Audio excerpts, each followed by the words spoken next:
All right, so I'm going to turn this around and show you exactly what's going on here, what I've done so far. I've done the door, the top side of the fender, and started doing the sides of the door and the fender. So what you can see here, you can see this here, this is the metal all going down here. You can see a differentiation right here. That's the metal. This is the plastic that's coming out of it. So that is considered a high spot, but don't take this in the wrong way. A high spot doesn't necessarily mean that it's a high spot, that it's bad. This is just something that's coming through as I'm sanding. So this is what we call a feather edge. So the plastic has been feather edged out to meet this. This needs a little work here, but the rest here is flat with that surface. When you come in along here, it's the same way. When you look in your plastic and you see a differentiation like that, well, that's because I didn't skim it with the plastic there, and now that's left there.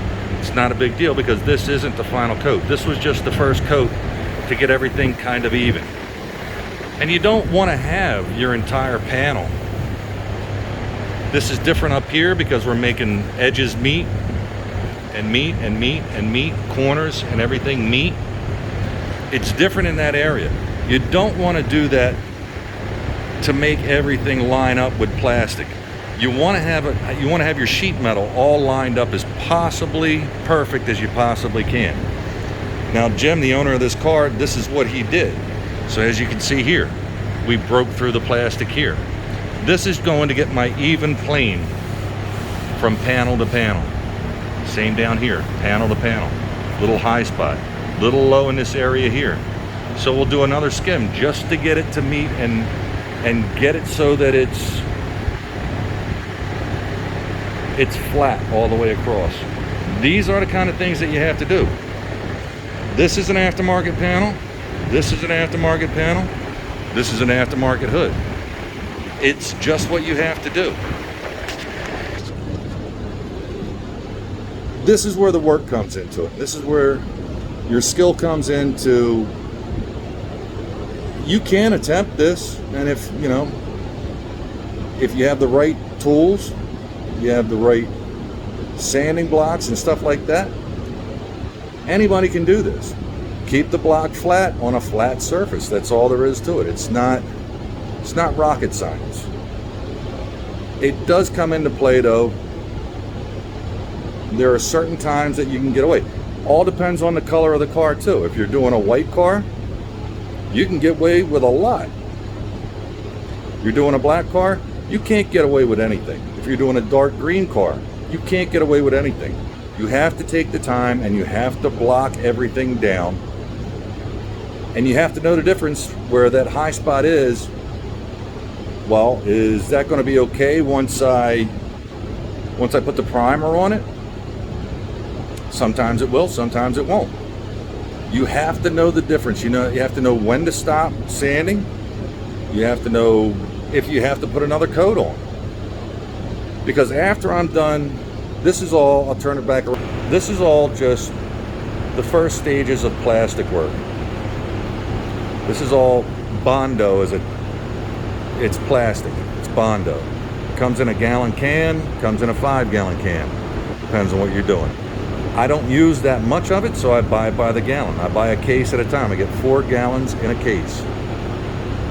And I'll use that for my first coat. And I'll get this as close as I possibly can. And I'll sand it down with 80. I'll get everything roughed in. Once I'm done that, once I have this whole thing done, this quarter panel here, that's good. I'm okay with that. That's on to the next step. This isn't. I got to get this to that step down there. Same with the fender.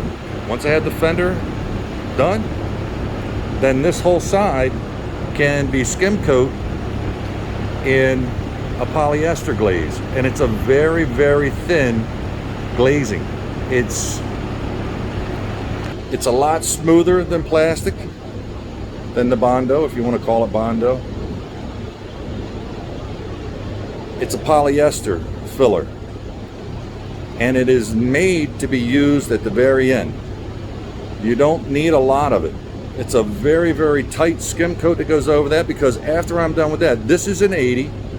I will go over that with the polyester filler, and then when I'm done with that, I'll sand that down with 180. Once I'm done with 180 and I'm happy with the results and it's all flat to what I feel is good, that then is ready to be primed. And I'll use a 2K high build primer. Some other areas on this car need more attention, and they need a little bit more before you get to the plastic. I have fiberglass panels that I have to basically mold and shape to the way that this car is. They're fiberglass panels. They're made somewhere in a plant, somewhere in a probably, you know, a shop like this. They have molds, they make them, they pop them out. That's what they do. Are they close? Kinda.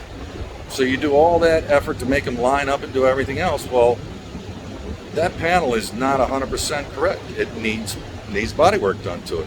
Look at this hood. This hood is in the first stages of it. Yeah, there's plastic all over this hood. You know why?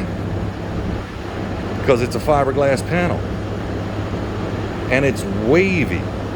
If you like surfing, you can surf across this thing. It's wavy. It's wavy. You have a dark colored car, it is not going to come out correctly. Now look at the color of this car originally. It's a dark green. Can't see it with all the dust and fiberglass on it, but it is a dark green. If I were to paint that hood the way it came out of the box, what you would have, you would see ripples and waves going throughout this whole thing. Is it going to be 100%? It'll be as close as I possibly can get it. In the 40 years that I've been doing body work, I can make something flat, but it's the same aspect. It's close. It's not 100%. Same with this. This here, we skim coat this whole panel. Hand sand it down in 80, get it close.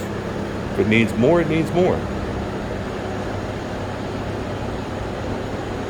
We do the predominant areas, the top edges, all the top edges.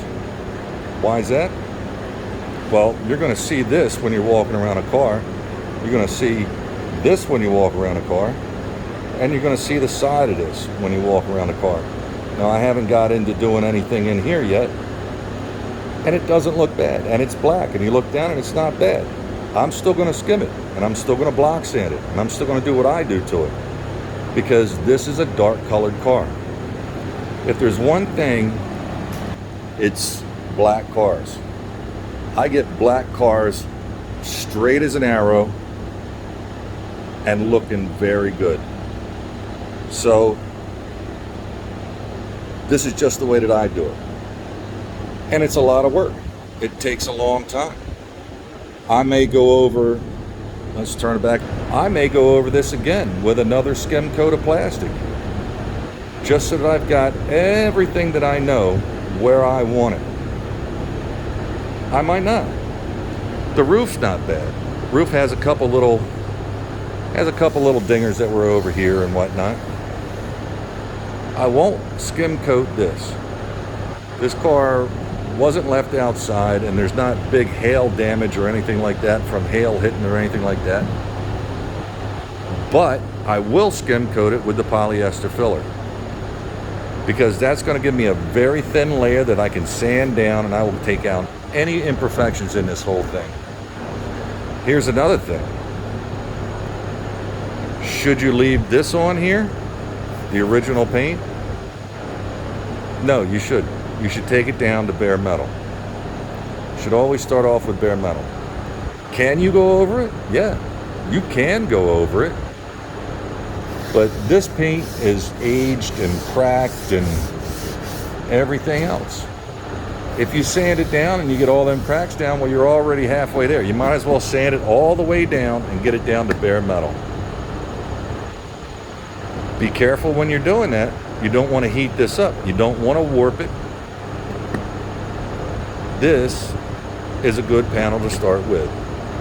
With a DA 80, just DA it. Just keep moving with your DA. Once you hit bare metal, you'll see it. You'll start to see, like, there's a little bit of a layer to it, like this right here. Now this is the original. This car was never done before, so this is the original aqua green that they used to spot putty. This is the lead line in here. So once they got the lead line to the point where they thought it was good, and they sanded it down, they primed it, and there might have been little imperfections in it. So they used this spot putty just to fill in the imperfections. Then they sanded that down. These cars were not meant to be on the road as long as they have been on the road. Every year, I don't care what year it is, from 65 up to 73. That's the last year I consider a Mustang a Mustang. We went to little subcompact Cobras, you know, the Mustang 2 and that. And they're not Mustang. This is a Mustang. Even though it's got an Eleanor hood on it and whatever, this is still a 67 fastback, no matter how you put it.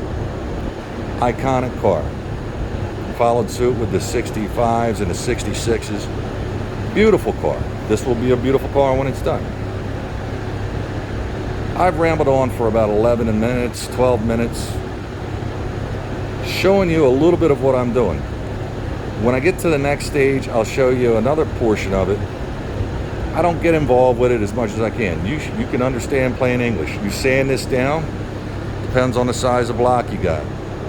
That's a very long block. Good for flat panels. One about where my thumb is over there.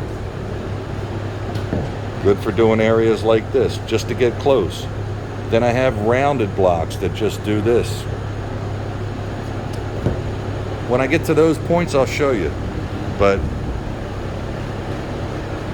take into consideration what's going on. When somebody's doing body work for you, take into consideration exactly what they're doing and how much labor is actually involved with it. I could take an airboard to this. Would it save me time? Yes. But I don't put that much material on it to begin with. So half the people out there don't even know what an airboard is. But it's not necessary on this. I don't have a lot of material on there. It's a little bit more work by doing it by hand, but it's just the way that I do it. Thanks for tuning in. I'm hoping in the next week or two to get this in primer. I will update and I'll show you when I go to do the hood and how basically the same thing. It's a flat panel. I'm going to go and use that big block on these flat panels and get as much as I possibly can, close as what I can. Then I'll skim it with the polyester filler. There are some areas that I have to do fiberglass work on, and I will do videos on that to show you exactly how I make these line up so that they're good. Thanks for tuning in. Subscribe. I could use the viewers. I appreciate it. Thank you.